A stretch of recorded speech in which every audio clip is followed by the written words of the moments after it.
The Ontario NDP's former deputy leader, Jagmeet Singh, finally announced this week that he will be a candidate for the leadership of the federal NDP. It's not unheard of for a provincial politician to win a national race. Tommy Douglas, after all, was Premier of Saskatchewan before becoming federal NDP leader in 1961. And the current leader, Tom Mulcair, was a Quebec cabinet minister before he won 5 years ago. But Singh has never been in government and is trying to become the first ever visible minority official federal party leader in Canadian history. Let's consider all of that with Shachi Kurl. She is executive director of the Angus Reid Institute, the nonpartisan public opinion research organization, and we're happy to welcome you, I think, for the first time to the studio. For the first time. I'm very happy to be here. This is long overdue. Let's put up the chart, shall we, please, on who is now in the race, given that Jagmeet Singh has joined the fun. Charlie Angus, the MP from Timmins James Bay in Ontario. Nikki Ashton, the MP from Manitoba. Guy Caron, the MP from Quebec. Peter Julian, the MP from British Columbia. And there's Jagmeet Singh, now the MPP, provincial politician from Bramalea Gore Malton. Let us just, Shachi, start with some initial impressions. That's the field. Singh doesn't have half the experience in politics that the others do. Does that matter? It may or it may not, because remember, most of these names are not exactly household names among Canadians writ large, and I would question whether or not they are necessarily household names even among their own party ranks. You know, they may be people who have built up some profile locally in their home provinces, and you'd see there a very nice mix of would-be candidates or leadership contenders from across the country. Peter Julian is well known in BC. Nikki Ashton is well known in her home province. And of course, Jagmeet Singh has a following here in the Greater Toronto area. So these are things that are going to stand them in good stead. But every candidate is going to have to take some time to really build that national profile, which, by the way, is the same issue that the leadership contenders across the Conservative spectrum have had to deal with. Sure, indeed. Okay, let's, as we say, let's meet Jagmeet Singh. For those of you who don't know him, he's born in Scarborough, Ontario, 38 years old. Makes him the same age as Patrick Brown, incidentally, the Ontario PC leader. Criminal defense lawyer back in the day, and is, of course, the MPP for Bramalea Gore Malton since 2011. That's the basic CV. What do you see as him bringing to the dance?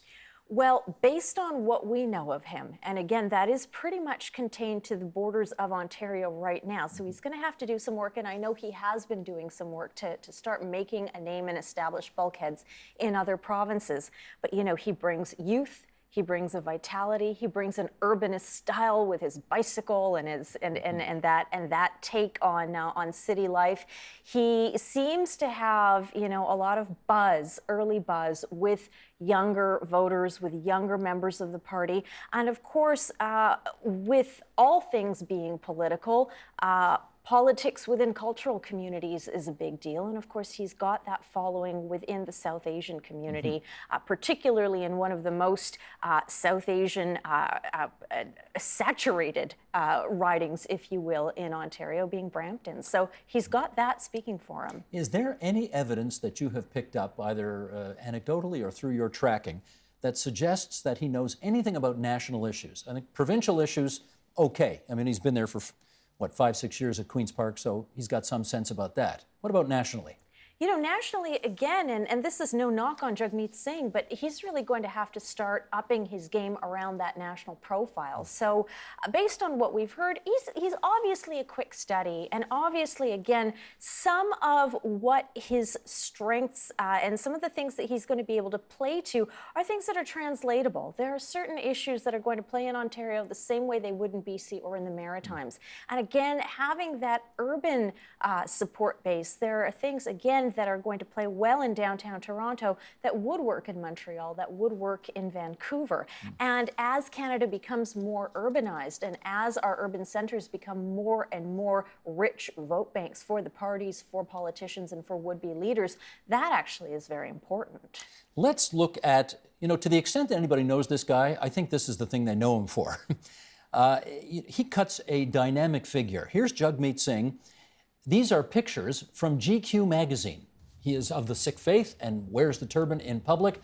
And there he is in the Ontario legislature. And he loves to wear these, like, what are they called? Bespoke suits or something like that? Yes. Anyway, does Does cutting that kind of figure help or hurt when you're running for the leadership of the NDP? Okay, so you're describing a leader that is charismatic, dynamic, dapper, fit, knife thin. Isn't that what everyone was saying about Justin Trudeau a couple of years ago? So here you had a leader, now a prime minister, who was able to grow the voting pie by really dialing in younger urban voters. You were able to get those millennials on side. And by the way, these people, these voters, are not very happy with their PM at the moment. They perceive broken promises around electoral reform. They're not too thrilled with the way the cannabis legislation has come down, and it's not quite what they were expecting it to be. There are some undertones of grumbling in terms of that sort of young breath of fresh air that is our prime minister, that's maybe not quite as fresh and quite as young anymore. And here you've got Jagmeet Singh sort of there ready to almost eat the lunch of Justin Trudeau and the Liberals in terms of taking back the left flank of the party.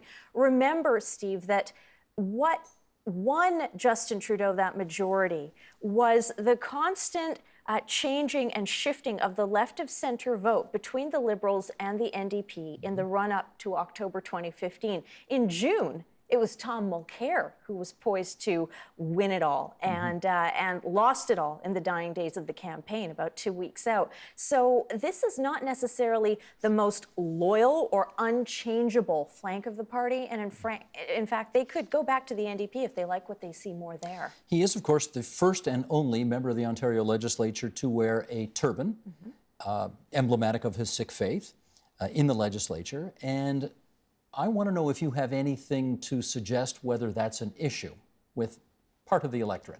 Not so much. And here's why. First of all, his predecessor for Brampton, Gurbaksh Mully, I believe, was the first turbaned Sikh MP in the Commons. That was 25 years ago. So we don't really bat an eye on that front anymore. Harjit Sajjan, our defense minister, a turbaned Sikh, who also brought, by the way, a credible personal story in terms of being a soldier, being a police officer, to his role as defense minister, notwithstanding Medusagate. But you know, had some issues since then, but the turban hasn't been one of the issues. The early narrative, it's certainly not, certainly not. And by the way, we also know from public opinion polling that people in this country are very used to seeing turbans and are fairly comfortable with it. You know, the majority in this country say that they support and are okay with the displaying and the wearing of the turban in public and in Canadian society. Where Jagmeet Singh might run into some issues is on the other piece of Sikh symbolism. They call them the 5 Ks, and you know, the kirpan is one of them. The ceremonial dagger. The ceremonial dagger. You know, a lot of Sikhs have in fact opted to wear that ceremonial dagger, either a miniature version of, or wear the holster, the strap that carries it under their clothes in a way that covers it up. He does. You could see that in the pictures. He wears it in a way that is, I mean, when you see those pictures of him, all of those GQ pictures, he was wearing his jacket. You see him walking the fashion show, the catwalk circuit, and you can see the holster, and you can see the kirpan. And so it's not invisible, but it's also not completely visible. But, you know, he's going to have to do some outreach and some education on why the kirpan is an important part of his faith and why he chooses to wear it and not hide it, because it is something that actually Canadians are not entirely comfortable with. Well, we've got some numbers, actually. These are your numbers, so let's share these right now with our viewers. You did some surveying, and 67% of those that you surveyed actually oppose the wearing of that ceremonial dagger. And of that 67%, 31% strongly opposed it. And in the province of Quebec, you've got 77% of the people, 77% of Quebecers who oppose the wearing of the ceremonial dagger. You know, is that a potential pitfall for his campaign? Suggest that he's going to have to do a lot of, you know, they say in journalism, they say in communications, tell him and tell him and tell him again. He's going to have to do a lot of storytelling and really very patiently be prepared to take on that narrative. And what's been interesting is in the in the initial reportage of Jagmeet Singh's candidacy, okay, we're in the very early days. It's not necessarily an issue that's been drilled down on or discussed, and maybe the mainstream media, which has been having some issues of its own around addressing diversity and dealing with diversity, has not maybe been prepared to talk about. But we see with those numbers, I mean, the NDP had a breakthrough in 2011 with Le Bon Jacques, right? Is this going to be Le Bon Jagmeet? Well, he has the potential to get there, but he's going to have to talk to Quebecers about his story and his narrative, and can they overcome the visibility? I mean, here is the first candidate who really puts the capital V in visible minority. And I want to say, you know, he is more than the sum of his faith.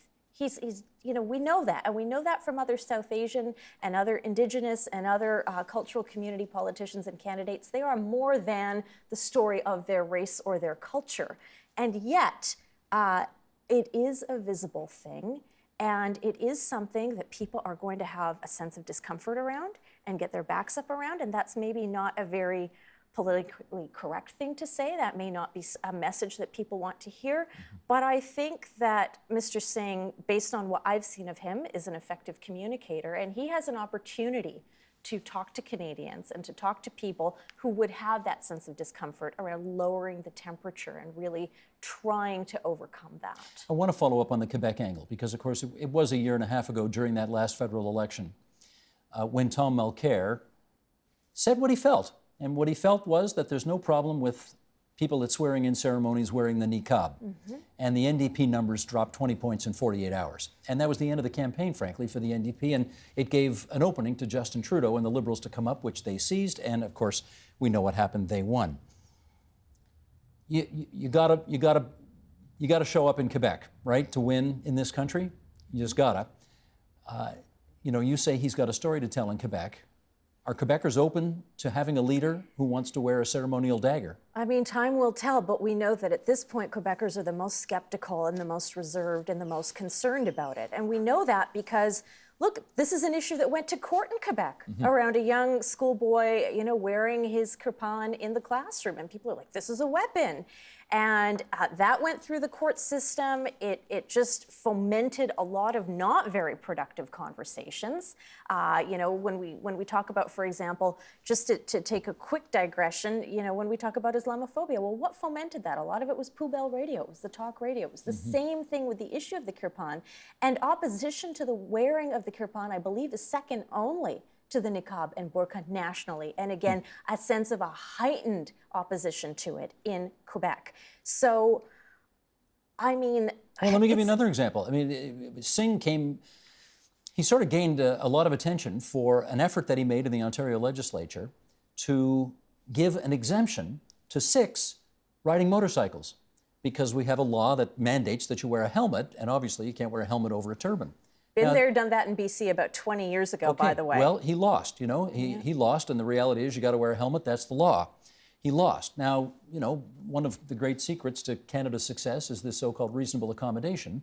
He's out there on the record now looking for an exemption for his faith. And again, I mean, in a way, it's the same question, but, you know, do these things pile up and do they create a narrative that puts him at odds with the mainstream of the country? At some point, when you're a politician, you're beholden not only to your voters, your riding, your constituency, your people, you're also beholden to your record on these issues. Now, with the case of the motorcycle exemption, a lot of other Sikhs came along and said, guess what? There are other ways for you to wrap your long hair so that it will fit under a motorcycle helmet. They figured it out. They figured it out.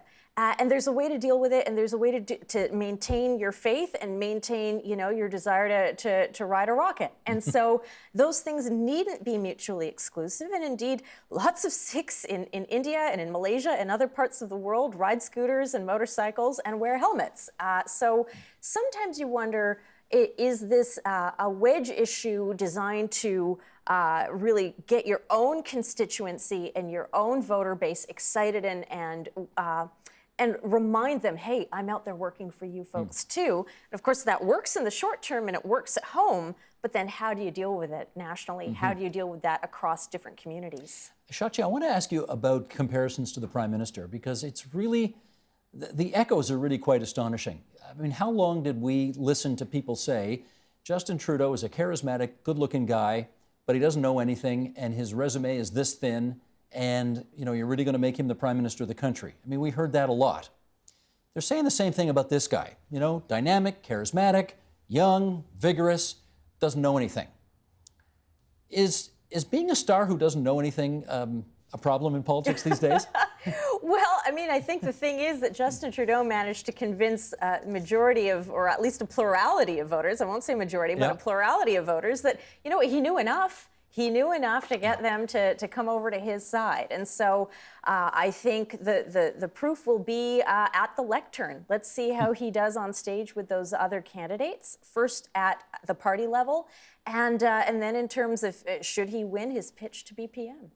Let's, in our remaining moments, just focus on Ontario and talk about the implications thereof, because the conventional wisdom for Ontario politics is that this departure is a serious blow to the fortunes of Andrea Horwath, the NDP leader at Queen's Park. Singh is one of just two 905 area MPPs, Jennifer French from Oshawa being the other, and that, if he were to win and if he were to leave Queen's Park, this really leaves the NDP at Queen's Park high and dry. You buying that? Well, what happens at Queen's Park isn't necessarily what happens at the ballot box or what happens in terms of the party's ability to quickly renew, recruit, and run candidates who can beat, by the way, a pretty unpopular government and a pretty unpopular premier these days. So is all lost for the NDP? Does this let some of the air out of the balloon? Does this lose the party some mojo? Sure.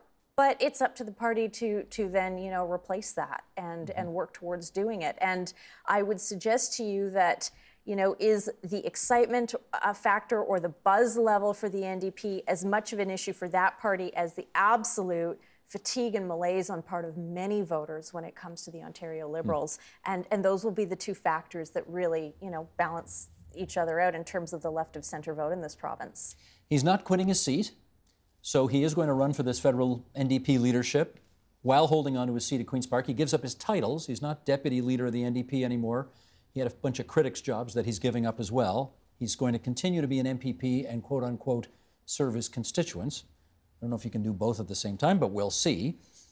If he loses the NDP leadership, I guess theoretically he can come back to being an MPP at Queen's Park, but realistically, can you do that?